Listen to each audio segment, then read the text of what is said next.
Hey guys, Tofuru here, and welcome back to some more Zero Escape, Virtue's Last Reward. And we're gonna learn from Phi about quantum physics. Not sure where this is gonna take us, but I guess we'll find out. Never mind, don't answer that. Great, I'm glad, because I was gonna tell you that I don't have a PhD or anything in physics, so I would be shit out of luck here. I'll try and keep it simple for you. Thanks, that matters a lot. Let's see. Well, where to start? Hey, hand me that box, will you? This one? Can I even lift this up? It looks like it's like a solid, I don't know, iron case? Sure. I handed the box I'd been examining over to her. She set it down on the desk and opened the top. Also... there's a stuffed lion over there. Are we gonna perform Schrodinger's cat right now? Perfect. He's part of Felidae, too. He's part of Felidae. What does Felidae mean? And with that, she grabbed the lion and tossed it unceremoniously into the box. She also took a weight and an ink jar and put them next to the lion. Alright, everything's ready. Ready? Remember that book in the crew quarters about Schrodinger's cat? Yeah, she's about to explain the experiment. It relates to all this stuff I've been talking about. Okay, but how? Anyway, I guess it relates because it's multiple universes where a cat's either dead, alive, and you don't know for sure, so it's like an idea of multiple theories. It's about quantum physics, I guess, but what about looking for the... This'll only take a minute. Yeah, if she explains it to us, it'll only make the search for stuff easier, especially with the explanation when she's like trying to get across. Now look. Alright, I shrugged and peered into the box. What do you see? I see the ink, the lion. Oh, because that lion's on the left, the ink's on the right, and the weight is between them. Well, there's a stuffed lion. From now on, that's a cat. Okay. A living cat. This is important. Got it? Yeah, it's a cat. Meow. Oh man, this again? Well, I like cat puns, okay, Phi? Sorry. I can't help it. I find that hard to believe. It's you know, just what I do. Fine. Maybe I can just ignore it. For what it's worth, I'm sorry. Alright, what else do you see? Well, a weight that's not even a pond. Oh, a weight that's not even a pond, and a jar of ink. Right. Now the weight is going to be radioactive material, and the jar of ink is full of poisonous gas. Oh, so okay, yeah, I get that. Yeah, what? I'm kidding out of here. Idiot. It's not really full of gas. This is just hypothetical. Imagine that it's full of gas. So, what's the weight? Radioactive material. And the jar of ink. It's full of poisonous gas. Exactly. Good work. Now, okay. There's one other thing I you like need the to know arrows. about the jar. What are you talking about? If it's struck by any of the alpha particles the radioactive material emits, it'll break. If it's struck by any of the... Okay. These particles are emitted randomly, but there's a 50% chance that one of them will come into contact with the jar over the course of an hour. Oh, and either the cat will die, or it'll live because it came in contact. So let's close the lid. And pretend an hour has passed. Okay. Here's the question. Is the cat inside of the box alive or dead? You can't open the box to check. And you can't hit the box. Oh. Well, I guess that makes sense, because if you hit the box, it's the same thing as opening it, because the cat will make a meow. Obviously, you can't shake it either. It's also been soundproofed, so the cat could be howling up a storm in there and you'd never know. Basically, you have no idea what's going on inside the box. But you have to make a hypothetical guess, and that's kind of how you explain morphogenetic fields to some degree. Do you remember what happens if the alpha particles hit the jar? It deactivates the poison? Yeah, it breaks the gas, fills the gas fills the box, and the cat inhales it, and death will whisk her away. And what if the jar doesn't break? Then the poison doesn't get out, and the cat lives. The cat lives to tell the tale. Haha. And what are the chances of either of those things happening? 50%. Uh-huh. I'm not gonna say these are a lot of cat puns. So, what's your answer? Is the cat alive or dead? I'd take alive. I can't possibly know. Then guess. It's not hard. Yeah, you just Alive take or one. dead. Yeah, you just guess one, and then we live in a world where it's either alive because we believe it's alive, or we live in a different decision where we believe it's dead, and it's dead. It's alive. The cat is, pause for dramatic effect, alive. Nope. You're wrong. What the fuck? It's dead? That's wrong too. It's neither, to be fair. Then what's the right answer? The answer is that it's in a state where it is neither dead nor alive. Yes, which is such a weird thing to try to wrap your mind around. What? How does that make any sense? It's an extrapolation of something we see at the atomic level. We don't know if an atom is spinning upward or downward until we measure it. Uh-huh. Before it's measured, those two possibilities coexist. But as soon as the measurement is taken, obviously, only one possibility is the truth. Oh, so technically, I guess if I'm getting this right, it's safe to assume using the morphogenetic field is like that exact moment before we decide possibilities, which allows us to kind of jump between the infinite amount of decisions that could have been made and basically enact that version and go down that path and see where it takes us. Kind of like this allows us to rewind to a degree, or not even rewind because we do live through one decision. I guess it's more like we get to observe and exist within one decision and have the ability to at the same time contain the consciousness of the other decision at the same time. It's almost like the stream of consciousness is like no matter what decision, it continues forward between all of them, and we're able to connect those different memories, so you remember certain things and you change your actions. But yet, even if you take the gamble and you listen to that, you see what it said there, and you do that, the opposite, you risk being in a path that goes counter to what you were gonna do. So like if we in I guess an example, and what we just did with Phi in the voting before, we betrayed her first and then allied. Now, considering that we went the betray first and we learned what she was gonna say, and that she was going to say ally, if we go back and assume she's in the same mindset that she did that one and hit ally, we would be betrayed, which is what happened. But if we took into consideration that we were entering a different reality, not a different reality, a different pathway, where she was going to hit betray, and we hit betray on top of that, it would only further us to think that she would betray, and we'd just neutral out our sixes. It's safe to assume that's a possibility. It's also a possibility that we go through an infinite amount of reality, or infinite amount of pathways that have us betraying and her allying. Or we go through 1,000 ways where there's double betrays, or double allies, or ally betrays, switching between the two of us. It's just infinite. It's very hard to understand or grasp, but I think I'm getting it. That's what's happening with the alpha particles. Since we can't know when they were emitted or where, we only know the probability that they'll impact the jar. Okay, yeah, and we only know it's about 50%. Because we can't observe anything that's happening in the box, that becomes the entire system. In other words, the box is like the atom. We don't know how the cat's life or death situation has resolved itself until we look at it. Which then would end the experiment. The only reason why it's Schrodinger's cat is because it's held in the point of being alive and dead at the same time. Until we do, it's just a bunch of possibilities. Do you get it?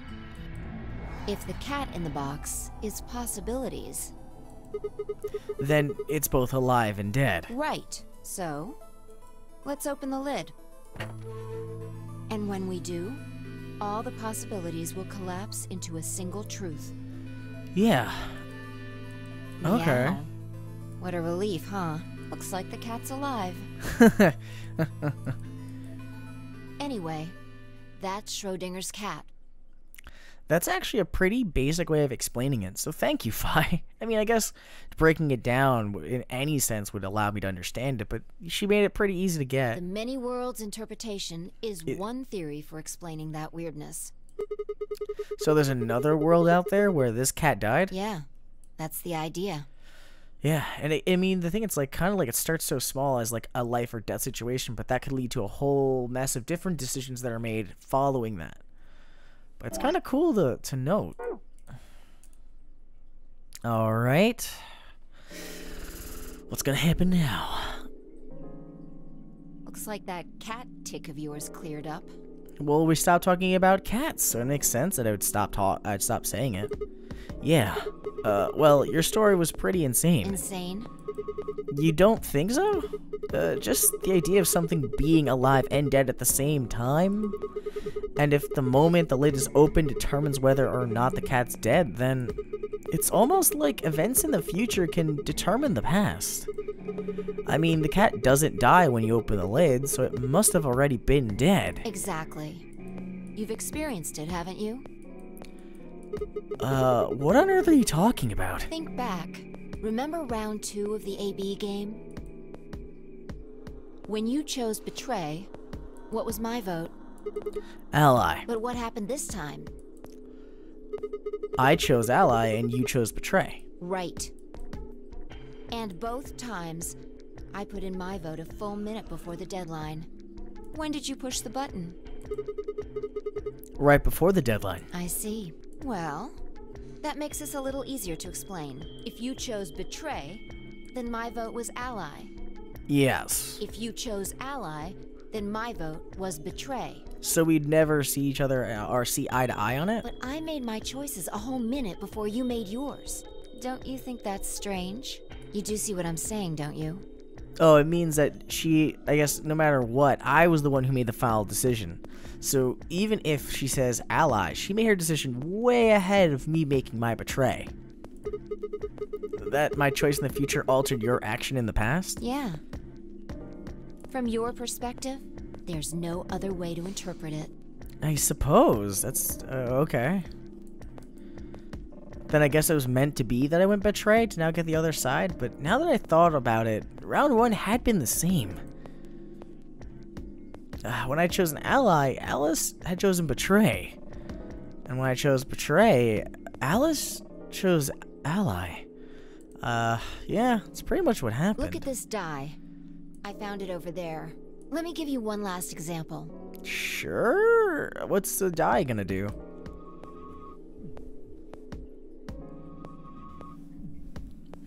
As she spoke, she tossed the die into the box and quickly shut the lid. Well, that would make 6 possible realities to exist Answer now. this question. What number is the die on? Wow. So I have to choose one. She chucked it up, and it's up to, I guess, gamble. I mean, I would choose 4. It has to be 4. Okay. I'm going to open the lid. Good job. Yeah, I think we just exist in a reality where 4 was the number. I'm pretty sure if I chose any number, it would be there. You got it right. That was just a fluke. Was it? Huh? Let's think about what was going on before I opened the lid. What number was the die on? 4, of course. Haven't you been paying attention? The die is still a collection of atoms, isn't it?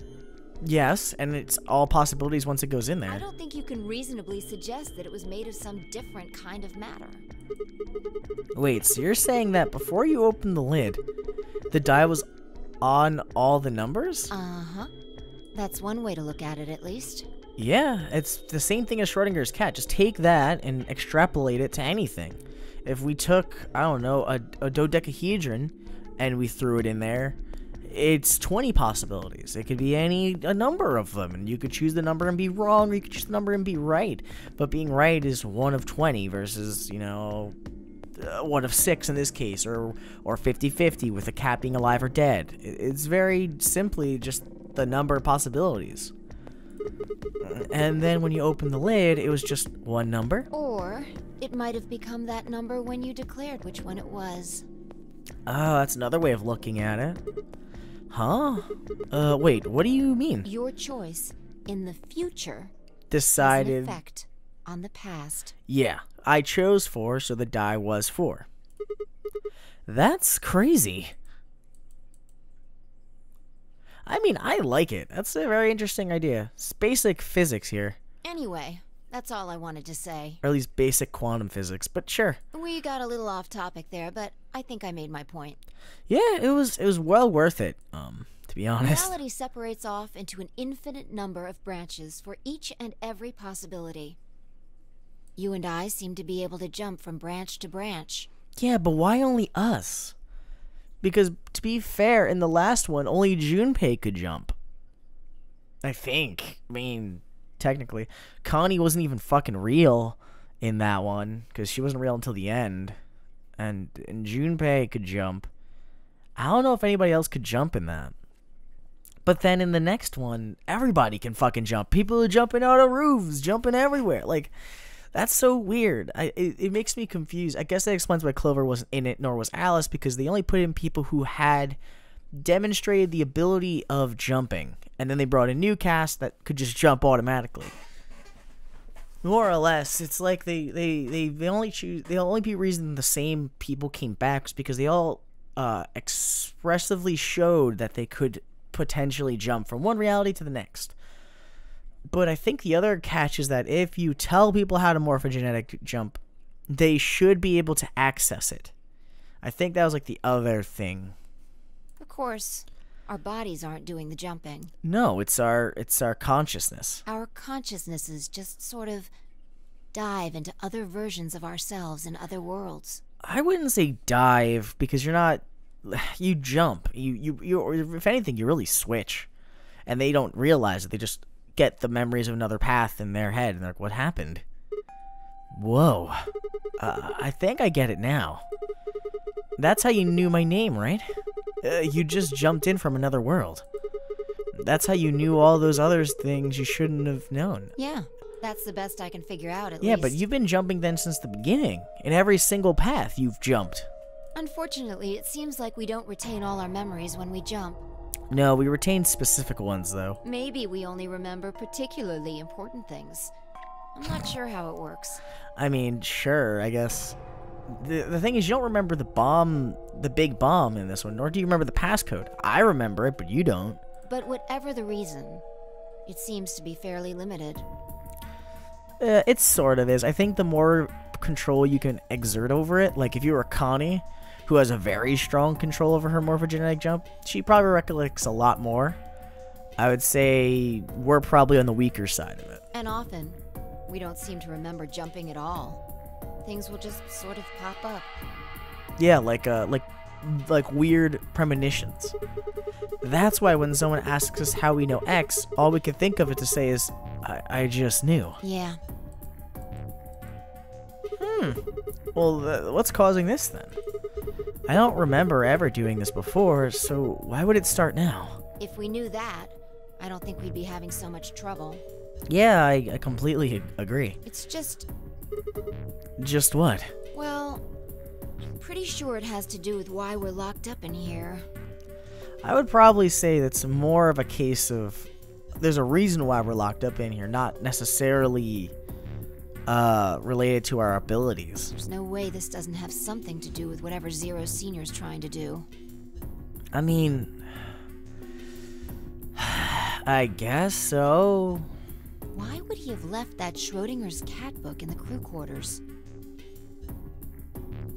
Maybe to teach someone, or I guess maybe to bring up the idea of quantum physics and the ideas of the morphogenetic field.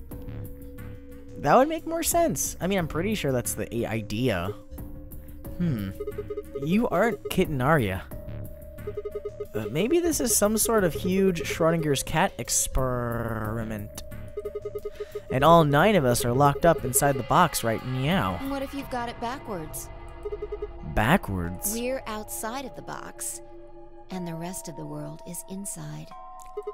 That's also an interesting idea. And then the moment we step out of this place... Yeah, we might be determining the history of the world outside. That's pretty spot on, Phi. I gotta give you credit for that. No way. I had 1,000 other questions, but before I could open my mouth to ask them... That's not good. What's up, Clover? There you are. Did something happen? Yes, we found it. Oh, the second bomb. Where is it? Found what? What do you mean, what? What else could we find? I forgot. We were talking about something completely different, so I guess it slipped Sigma's mind. The bomb. The other antimatter bomb. The number 2 bomb is in the control room. Figured it'd go there. But see, now that makes everyone suspicious, but it could always just have been someone who walked in there and placed it.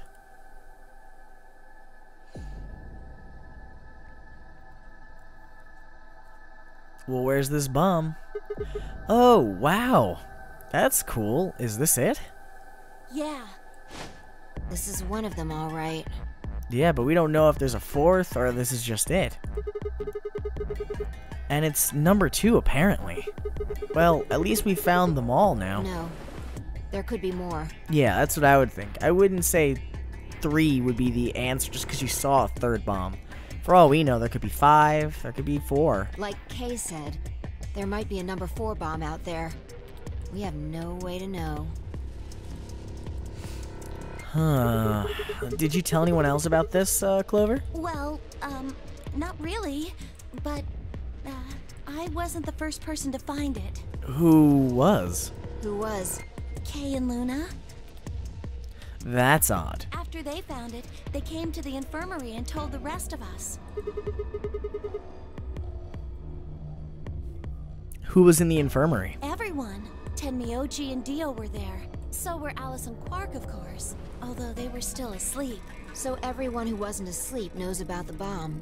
Yeah, sounds about right.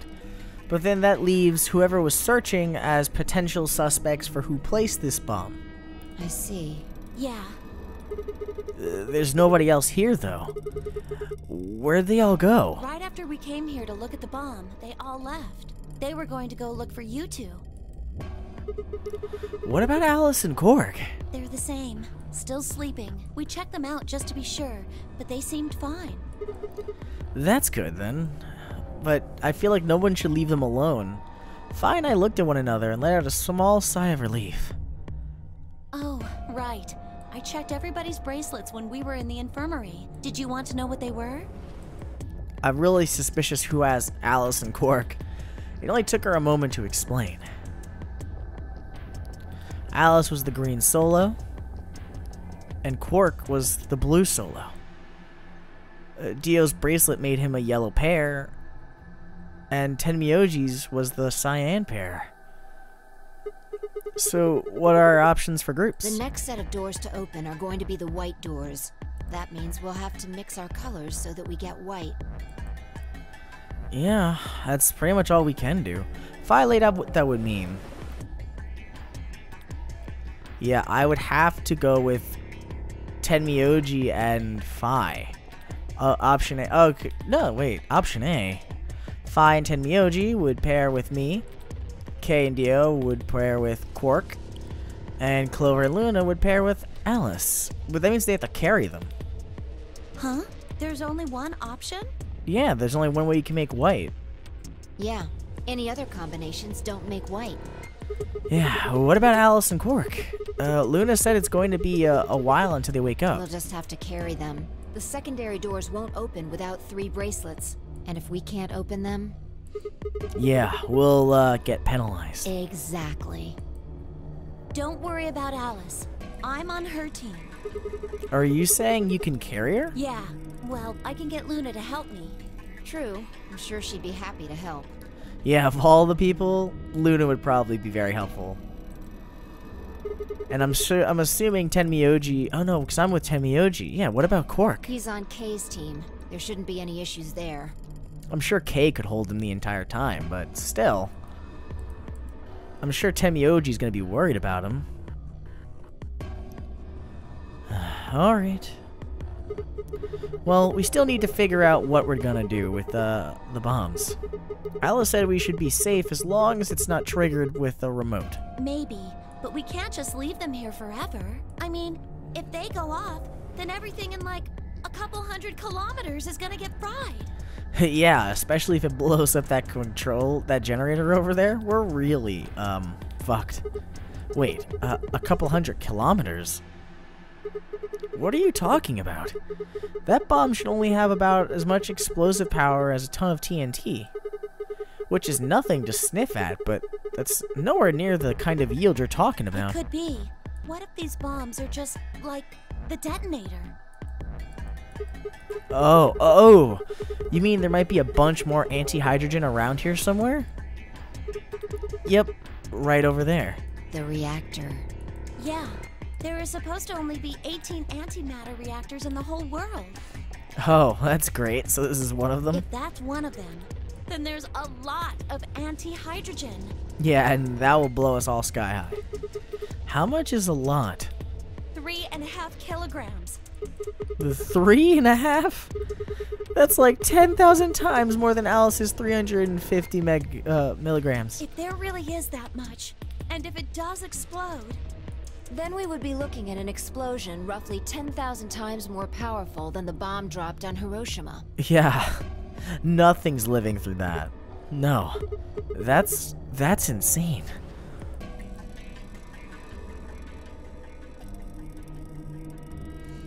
Wait, Clover, how did you know that? know what? That stuff about antimatter reactors. Well, that's, during my training, they... Where were you trained again? Training for what? My job? Ah, of course. I didn't realize waiters these days needed to memorize how many operational antimatter reactors there were worldwide, or how to defuse bombs, or how much fuel each one of those reactors might be storing. You don't work at a cafe, do you? Did you hear about that from Alice? Yeah. Oh, well, she's right then. And why are you using antimatter reactors at a cafe? That's, what we call the coffee machines. Oh, yeah? Looks like she's, messing up here. What? Are you fucking with me? I'm telling you the truth. I work at a cafe. It just might, be a kind of fake job to divert attention. I think we call it a cover. Why are you telling me this, Clover? Why? Okay. What? Then what's your real job? I'm sorry. I really can't tell you anything else. But you just told us a bunch. Why not? It's classified. Classified by who? Government? You're working for the government? The government? That's right. Alice said it was her job to eliminate enemies of the state or something. So you two do work together. Oh no! Check your bracelets. How much time do we have left? Wow, you sly. How long until the doors open? Come on, quickly! It's like 10 minutes. Oh, it's an hour. Damn. We were supposed to have met up 5 minutes ago. I'm heading back then. Remember, we're supposed to meet at the infirmary. You guys hurry back, okay? You sly fox, you. You are running away from spilling the beans. Bye! Hey, you haven't... Damn it. Of course she'd run away at that moment. She was like, I gotta go! And she's gone. Fine. She's right, you know. We need to get going. Hold on. I need to check something really quick. What? You gonna check the bomb? Perhaps? Okay, well, I guess we spent some time doing that. Oh, there you are. Hey Luna, how are you? You're late. What were you doing? We were studying physics. Nothing. When we arrived, everyone else was already back. Well, that's good. At least they're still out cold. Quark and Alice hadn't left, of course.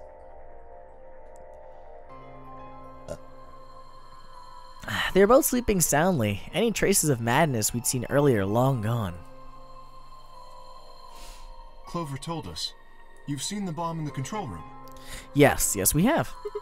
Yeah, with our own eyes. What the hell should we do? That makes 3 bombs. Well, we have to do something. I mean, I'd assume that's what these codes are for then. I mean, I've had them written down since we got them, but maybe this is where they're used. On each bomb, you have to use the 3 numbers. I have no idea. They're bombs, for God's sake. Yeah, but we don't have the... I don't think we have the clue, unless we maybe do. I'm not sure. There's a quick and simple solution. Really? Remember what Alice said? There should be an emergency deactivation password. Yes, there is. If you enter that password, the device should, well, deactivate. You see it? Right here. There's a port. Yeah, we have the keyboard thing now, I think. If we can find the password input device, we just connect it here. Then we can enter the password. So, if we have the password, we can deactivate them? Whoa, hold on a second. That's great and all, but we need that password input device she was talking about. Without that, we're still boned even if we did have the password. Not a problem. We've resolved that issue. Yeah, she's gonna pull out the thing we found. Show them. I nodded and pulled it out of my pocket. That was in the safe in the control room. Yeah, it looks like it's probably the thing we use. Exactly. We didn't have any idea what it was at first, but I figured it out. After Clover left, we tested it. Oh, we plugged it in? Turned out I was right.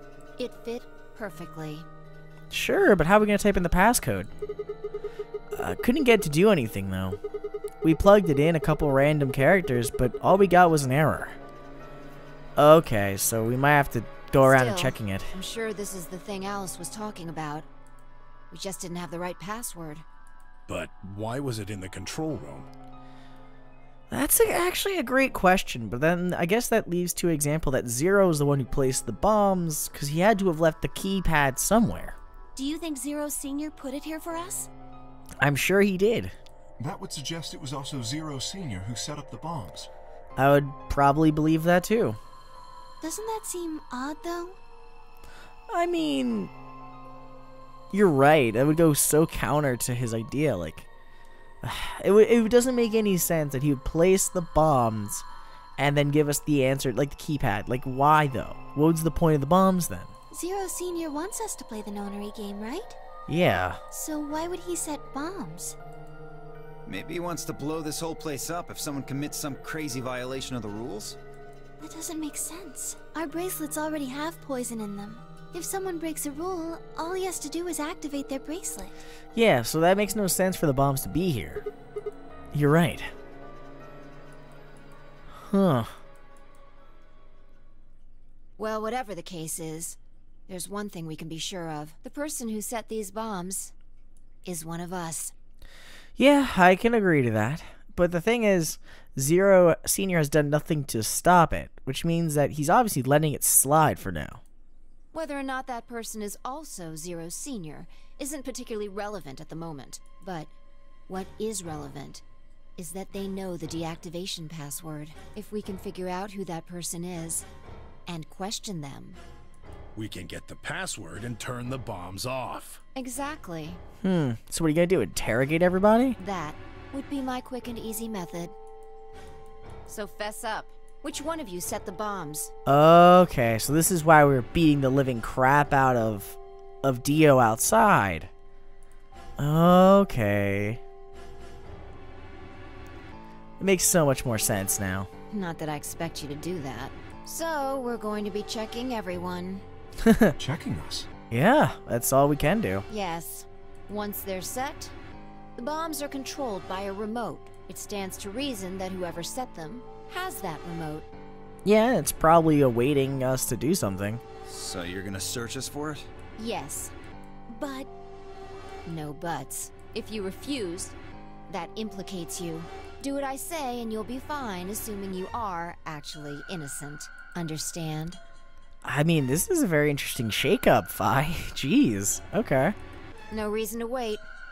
Let's get started. Sure. Anyone want to volunteer to go first? Can I volunteer, like, right No. now? All right. What? Let's see. She's probably gonna go with Dio.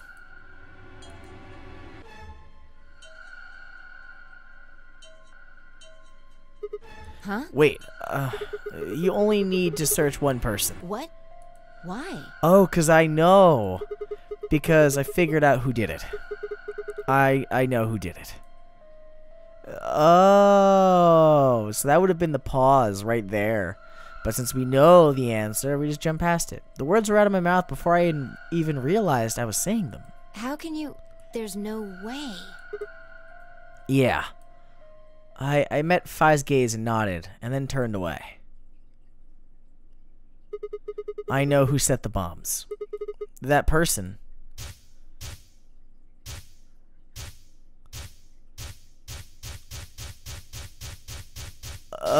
It's Dio, but that other stuff is something I don't have any idea of. That person, you did it. I like that arm drawing right here. I like that pop art concept over it. The room was suddenly silent. Tell me I get to decide. What? But I know. This one I actually know. Alright. I'll leave it for now. Let me make sure. Alright, cool. Saved for safety's sake. Infirmary, who planted the bomb? Yes, can I actually do this? Like, Huh? What? oh no. Yeah, this isn't okay. How can you... It's Dio, but I wonder why it's not. There's obviously a part of the story we're missing. Okay.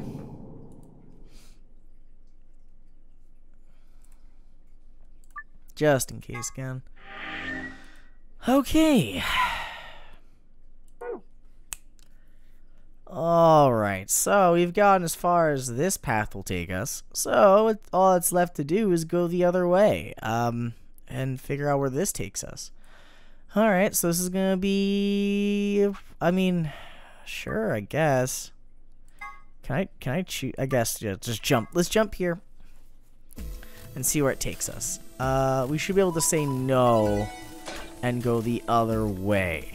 I don't know what door would be left. Maybe blue? Chromatic doors have opened. Thanks, announcer. 5 minutes remain until chromatic doors close. Actually, can we just skip through this? Yes, we can. Because you don't need to know anything else. This is all kind of old information. But I'm going to say no. No. That's not okay. Why not? Because. Oh no, this is bad. Which door do you want then? The only other choices are A and C. Right. I thought about it again. If I went with A, then Luna and I would end up paired with Clover, and we'd go through the green door. And on the other hand, if I chose C, we'd go through the blue door with Alice. So which one did I want? I decided to go with...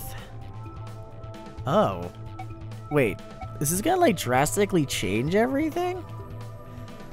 There's no way you can make multiple paths out of this. One second. There's only one door here. Is it possible to go through... You know what? I'm pretty sure it'll force us. I'm gonna say Alice because I'm curious.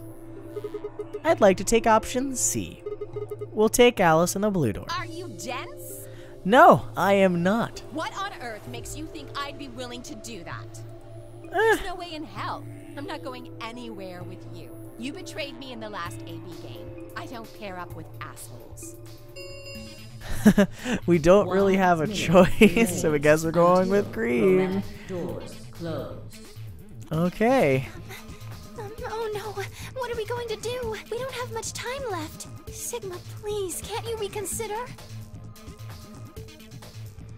I didn't really have a choice. There was no way I'd be able to physically force Alice to come with me. At least, not in less than a minute. Fine. In that case, we'll go through the green door with Clover. I'll settle for option A. That's Clover and the green door. That's fine by me. Like I said before, there's something I want to talk to Alice about. Are you going to tell me what this thing is? That'll have to wait. Huh. Alright, so that's cool. I'm okay with letting them go together. Talk to me again on the other side. Ugh. Now I'm curious. Good. Good. Be curious. Now we'll figure out more stuff together. So you're fine with this, Alice? With option A, I mean? Do whatever you want. I don't... Are there any other objections? I doubt there's any other objections, but... Okay, that's it then. Let's go, everybody. Wow, Luna taking some charge here. Kind of makes me feel proud inside. 9, 8. Alright, let's go. No time to waste, I suppose. We nodded quickly to one another and split up. Alright, Tenmyoji, Dio, and Alice headed towards the red door. While K, Quark, and Phi made their way to the blue one. And, The gaping maw of the green door bounced in front of me as Clover, Luna, and I ran toward it. Alright, then by this, then we might actually get the archives, which is a room I wanted to check out. Chromatic doors closing. Alrighty, and here we are. I would have loved to go with Alice again, but I knew she was gonna freak out. She was like, hell no. Okay, yeah, this is the archives, I think. Huh? Is this a dead end? No, we have to pull the lever real quick, Clover, and then we go to our room. All 3 doors seem to be locked. Yeah. There's some kind of device over here. I wonder what it is. It looks like the thing next to the number 9 door. Clover, try pulling that lever. Why do I have to do it? It might be dangerous. I was hoping you could just wrap your hands around it and give it a good jerk. It's kind of big, but I'm sure you could handle it. Just be gentle. This doesn't seem like appropriate workplace behavior. No, it's not. It's freaking sexual harassment. You're kind of grossing me out. Yeah, you're grossing me out, Sigma. I know you probably still think of yourself as just a girl, but you have to become a woman some. You're not making it any better. Why don't you do it? If you can't take it, then maybe Luna can. Have you done this before? You just start at the base and work your way up and give it a good tug once you get to the top. What? What are you making me say, Kim? What? What is wrong with you? I don't... If you're so desperate to give that lever a good time, why don't you do it yourself? You know what? Maybe I will. I'll show this lever a fucking great time. Just leave me and Luna out of your sick fantasies, you creep. Yeah, why did I go so hard? This is so weird. Fine, but I won't like it. I sighed heavily and flipped the switch with as much languid disdain as I could manage. But why? Like, why even go that far? There's like no reason.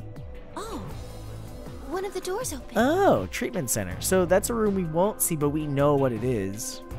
Yeah, just the one on the left. We might as well go through it.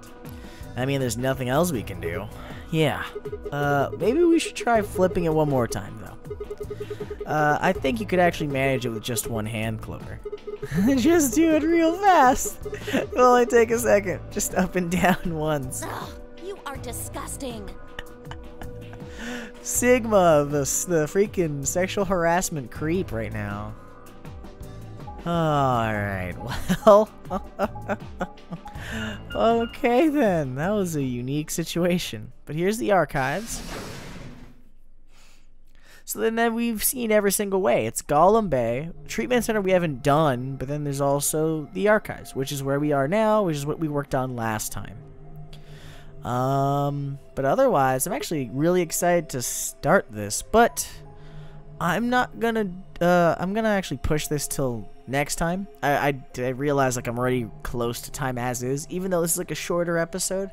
I kind of want to leave the puzzle to be the starting point for next time and then go into the dialogue afterwards, because I feel like if I save the puzzle for the ending of this episode, it'll be too long, and if I do it in the next one, it at least is a nice start.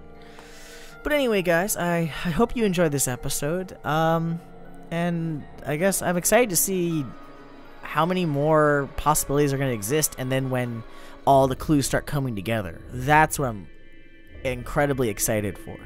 Once that starts happening, we can start making a lot more headway. So anyway, I'll see you guys next time, and in whatever I make next. And as always, it's Tofu, signing out.